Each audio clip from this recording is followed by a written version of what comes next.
Even without doing any activity, you can still manifest what you want if you organize these 4 dimensions in one direction and keep it unwavering in that direction for a certain period of time. Now he believes Shiva will do it for him and it will happen. So is Shiva going to come and build your house? No, I want you to understand, God will not lift his little finger for you. What has not happened till now on this planet can happen tomorrow. Human beings are capable of making it happen tomorrow.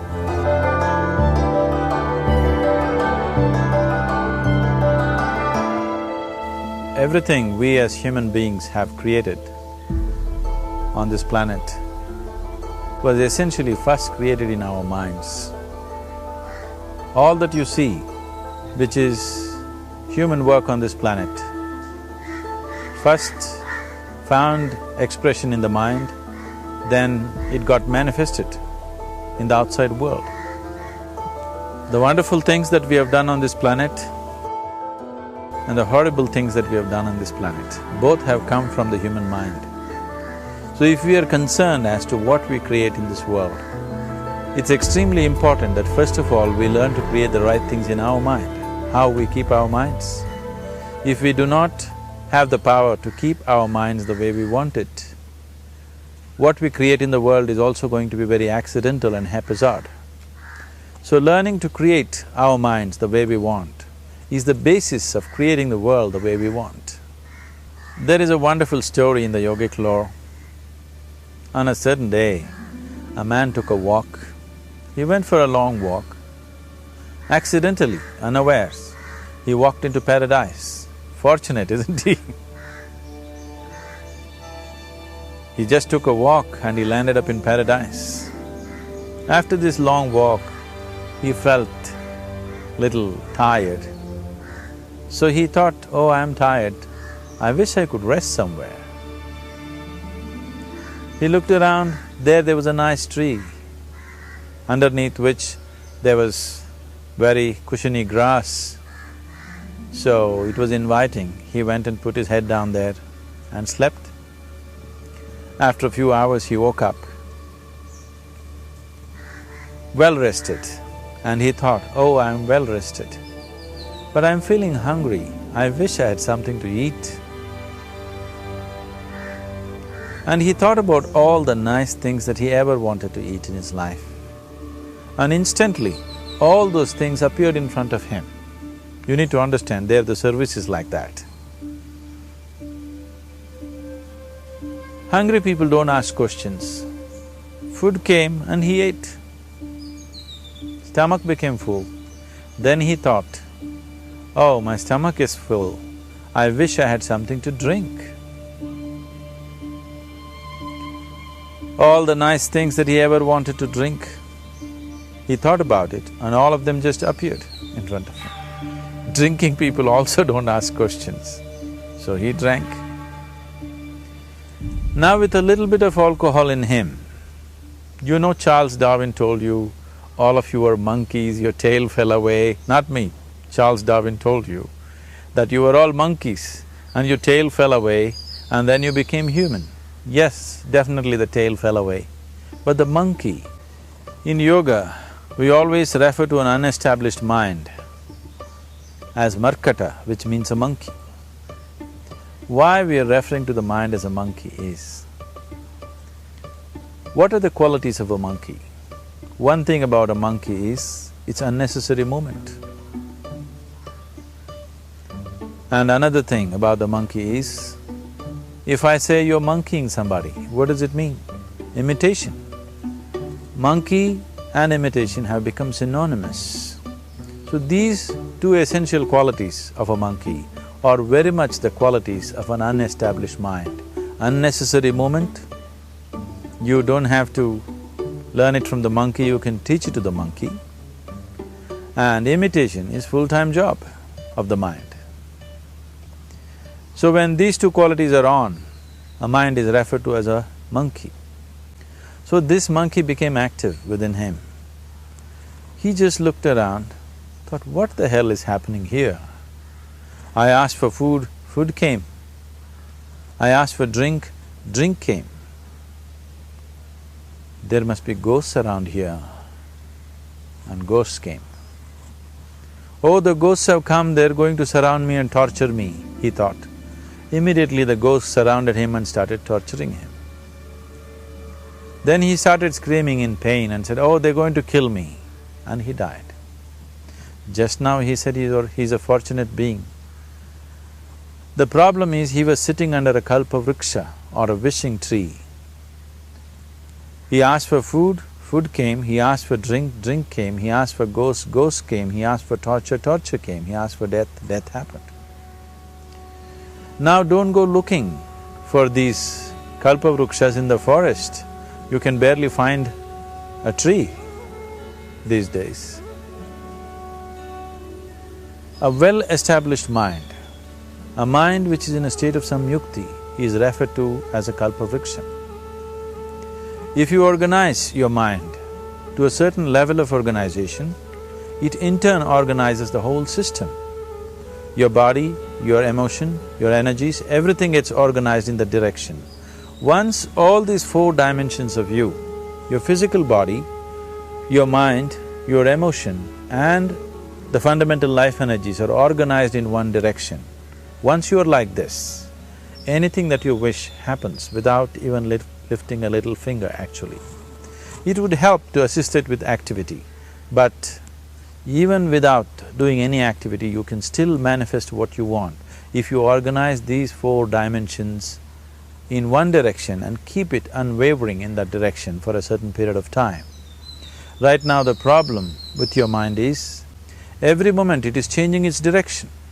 It is like you want to travel somewhere and every 2 steps if you keep changing your direction, the question of you reaching the destination is very remote unless it happens by chance. So, organizing our minds and in turn organizing the whole system and these four basic dimensions of who you are right now in one direction, if you do this, you are a kalpavruksha yourself. Anything that you wish will happen. But right now, if you look at your lives, everything that you have wished for till now, if it happens, you have finished.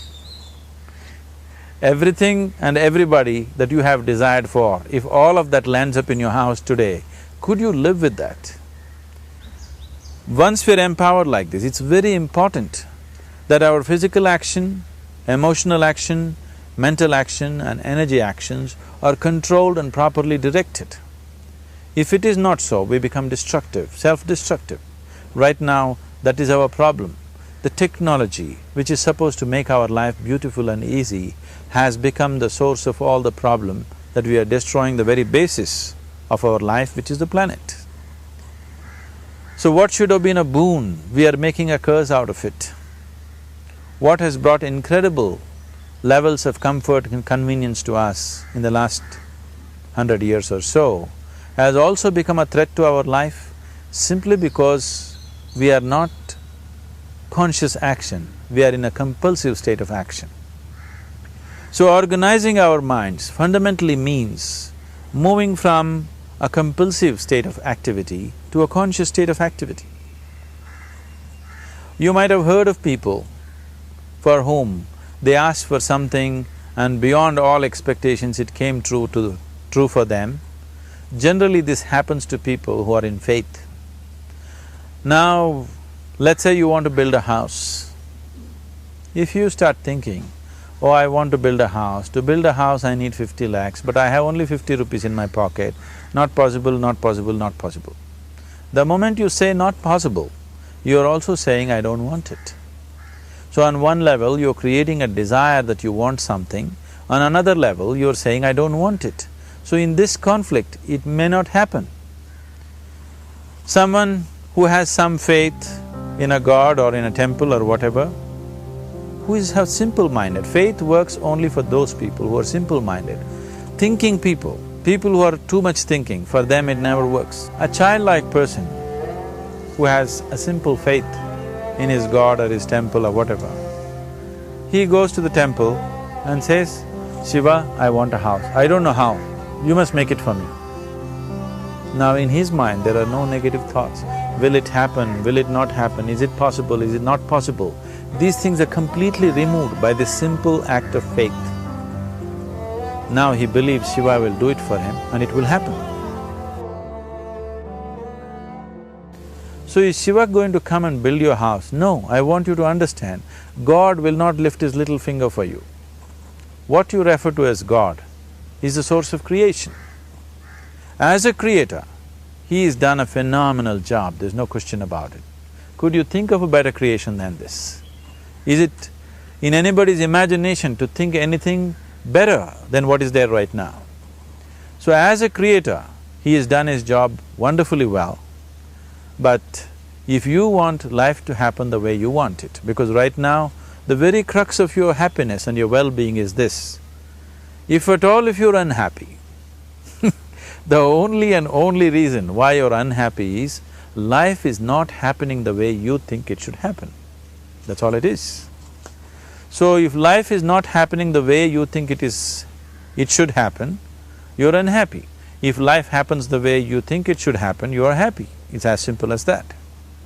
So if life has to happen the way you think it should happen, first of all, how you think, with how much focus you think, how much stability is there in your thought, and how much reverberance is there in the thought process will determine whether your thought will become a reality or is it just an empty thought. Or how you do not create any impediments for your thought by creating negative thought process. This possible is something possible or not possible, is destroying humanity. What is possible and not possible is not your business, it's nature's business. Your business is just to strive for what you want. Right now you're sitting here, if I ask you two simple questions, I want you to just look at this and answer this. Right now from where you're sitting, can you just fly off? You say no. Right now from where you're sitting, can you get up and walk? You'll say yes. What is the basis of this? Why you say no to flying and yes to walking? Because past experience of life, many times you've gotten up and walked, never did you fly off. Or in other words, you're using the past experience of life as a basis for deciding whether something is possible or not possible. Or in other words, you have decided that what has not happened till now cannot happen in your life in future. This is a disgrace to humanity and the human spirit. What has not happened till now on this planet can happen tomorrow. Human beings are capable of making it happen tomorrow. So what is possible and what is not possible is not your business. That is nature's business. Nature will decide that. You just see what is it that you really want and strive for that. And if your thought is created in a powerful way, without any negativity, without any negative thoughts bringing down the intensity of the thought process, the first and foremost thing is you must be clear what is it that you really want. If you do not know what you want, the question of creating it doesn't arise. If you look at what you really want, what every human being wants is, he wants to live joyfully, he wants to live peacefully. In terms of its relationships, he wants it to be loving and affectionate. Or in other words, all that any human being is seeking for is pleasantness within himself, pleasantness around him. This pleasantness, if it happens in our body, we call this health and pleasure. If it happens in our mind, we call this peace and joy. If it happens in our emotion, we call this love and compassion. If it happens in our energy, we call this blissfulness and ecstasy. This is all that a human being is looking for. Whether he is going to his office to work, he wants to make money, build a career, build a family, he sits in the bar, sits in the temple, he is still looking for the same thing. Pleasantness within, pleasantness around. If this is what we want to create, I think it's time we addressed it directly and commit ourselves to creating it. So you want to create yourself as a peaceful human being, joyful human being, loving human being, a pleasant human being on all levels. And do you also want a world like this? A peaceful world, a loving world, a joyful world? No, I want greenery, I want food. When we say a joyful world, that means everything that you want has happened. So this is all that you're looking for. So all that you need to do is commit yourself to creating it, to create a peaceful, joyful and loving world, both for yourself and everybody around you. Every day in the morning, if you start your day with this simple thought in your mind, that today, wherever I go, I will create a peaceful, loving and joyful world. If you fall down 100 times in the day, what does it matter? For a committed man, there is no such thing as failure. If you fall down 100 times, 100 lessons to be learnt. If you commit yourself like this to creating what you really care for, now your mind gets organized. Once your mind gets organized, the way you think is the way you feel, your emotion will get organized. Once your thought and emotion is organized, your energies will get organized in the same direction. Once your thought, emotion and energies are organized, your very body will get organized. Once all these four are organized in one direction, your ability to create and manifest what you want is phenomenal. You are the creator in many ways. That which is the source of creation is functioning within you every moment of your life. It is just that, have you kept access to that dimension or not? Organizing the four basic elements of your life will give you that access. There are tools and technologies to do this. The whole science of yoga, the whole technology that we refer to as yoga is just about this, transforming yourself from being just a piece of creation to become a creator.